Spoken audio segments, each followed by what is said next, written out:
Assalamualaikum warahmatullahi wabarakatuh.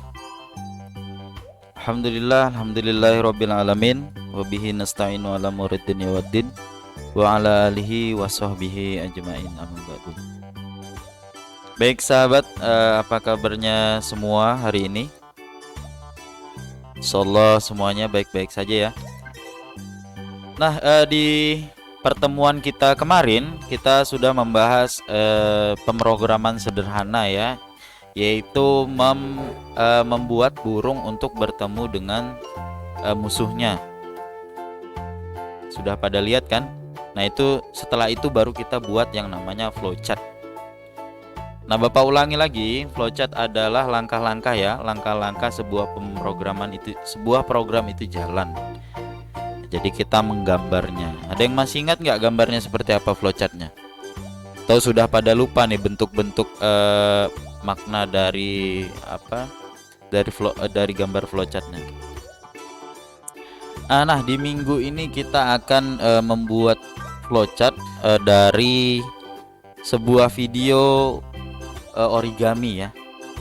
Nah, Pak, kok video origami aja dibuat flowchart? Nah, flowchart itu sebenarnya adalah langkah-langkah dari semua apa yang dilakukan.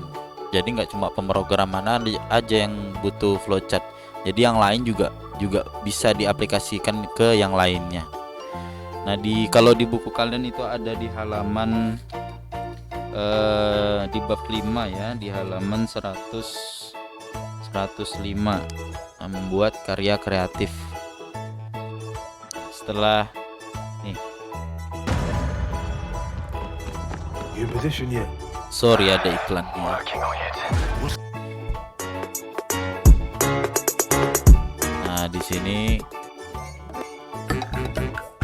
Nah, di sini membuat pola dulu.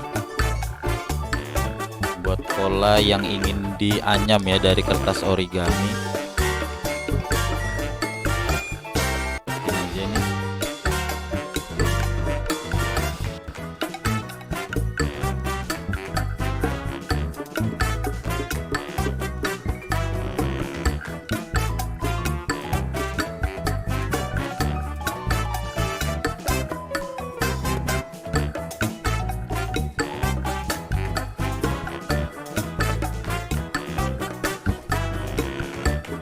Nah, setelah polanya sudah terbentuk,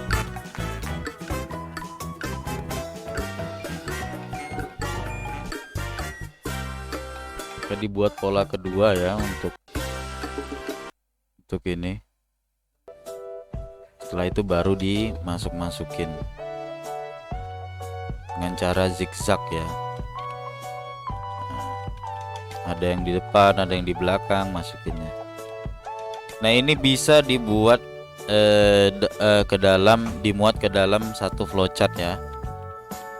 Flowchartnya sederhana aja, sesuai dengan pemikiran kita. Yang paling gampang lah buat kita seperti apa. Oke, ini anggap kita sudah selesai menonton video ini. Jadi kita sekarang belajar untuk membuat flowchartnya ya. Oke, hal yang pertama kita lakukan adalah membuka Microsoft Visio. Kalau kalian nggak punya Microsoft Visio, silahkan pakai Microsoft PowerPoint juga ada ya. Ya, karena di sini lebih mudah. Nah, di halaman 107 itu ada langkah-langkahnya ya. Ada langkah A, B, sampai B aja. Sampai B aja ya. Itu ada yang pertama, kedua, ketiga, keempat, kelima, dan keenam. Nah, itu anggaplah flowchart. Cuma flowchartnya di sini adalah bentuknya gambar, bukan bentuk seperti ini ya. Bukan bentuk proses, subproses, dokumen, start, decision, data gitu, enggak. Mereka pakainya bergambar seperti ini. Ya, semua langkah-langkah itu juga namanya flowchart. Nah, jangan cuman gambar yang seperti ini aja yang kalian bilang flowchart ya. Sama kita ketika kita mau buat video, ketika si sutradara itu membuat skenario video, nah itu juga namanya flowchart ya sama.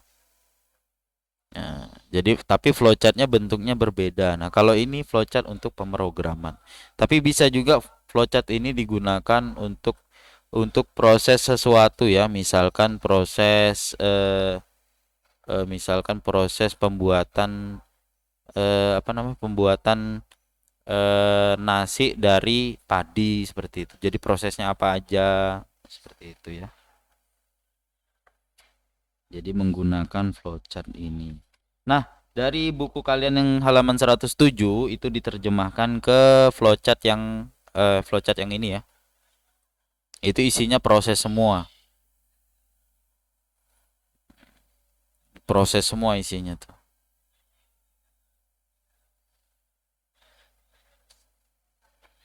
Misalkan ini siapkan berapa berapa tali itu? Itu ada 4 tali.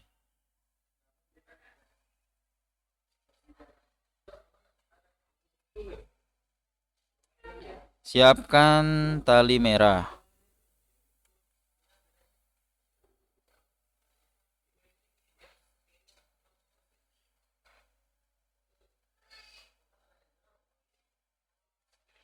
Nah, ini kita ganti aja ya. Kita ganti jadi apa namanya? Jadi eh apa data.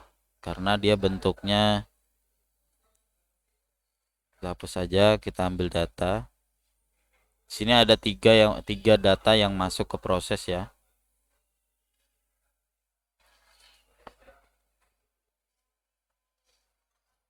Merah,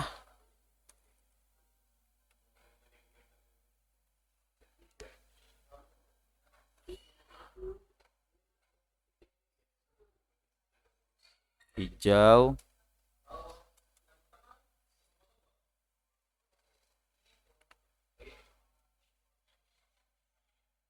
biru,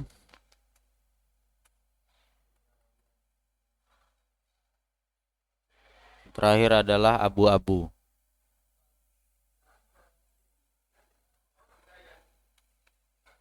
Nah, dari keempat ini kita proses ke dalam satu proses. Ya, ini kita tarik aja.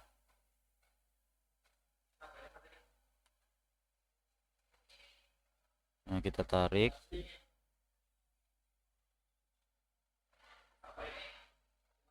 Hijaunya kita tarik juga.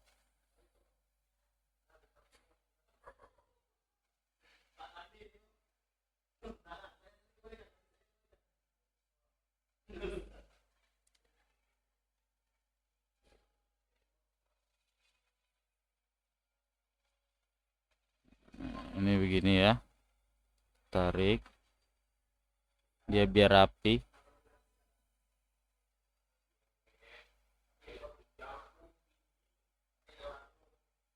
Nah, jadi seperti ini. Prosesnya adalah menganyam. Oke, satu yang kita lupa di sini. Apa itu? Ya, proses mulai. Nah, ini proses mulainya belum kita tambahkan. Ya, kita tulis di sini start. Nah, kalau nggak ada startnya dia nggak bisa memulai ya. Setelah menganyam, ini proses sudah selesai kalau setelah menganyam.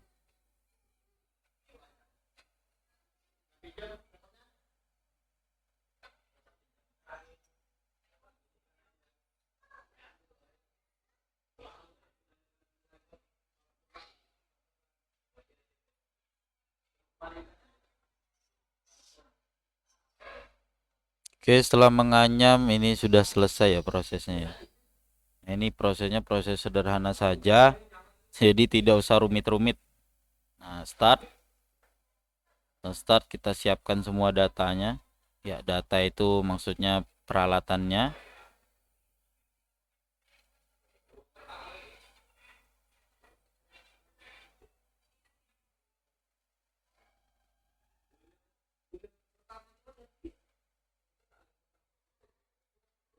Hmm.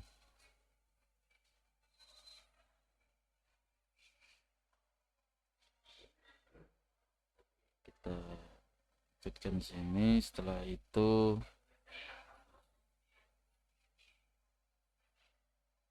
kita masukkan sini ya. Start, baru kita siapkan datanya masuk semua. Setelah itu data, maksudnya data adalah apa, pita-pitanya setelah masuk semua. Setelah itu baru menganyam, setelah itu N atau selesai. Nah, itu dia sahabat, tadi kita telah membuat flowchart ya, maksudnya alur dari cara menganyam tadi, cara menganyam origami. Oke sahabat, cukup sekian karena waktunya sudah lumayan, ini sudah 10 menit. Pasti kalian bosan kalau misalkan videonya terlalu lama. Tetap semangat, jaga jaraknya, tetap semangat ya puasanya ya, jangan sampai berbuka pada waktu zuhur ya. Tunggu azan maghrib. Wabillahi taufiq wal hidayah. Wassalamualaikum warahmatullahi wabarakatuh.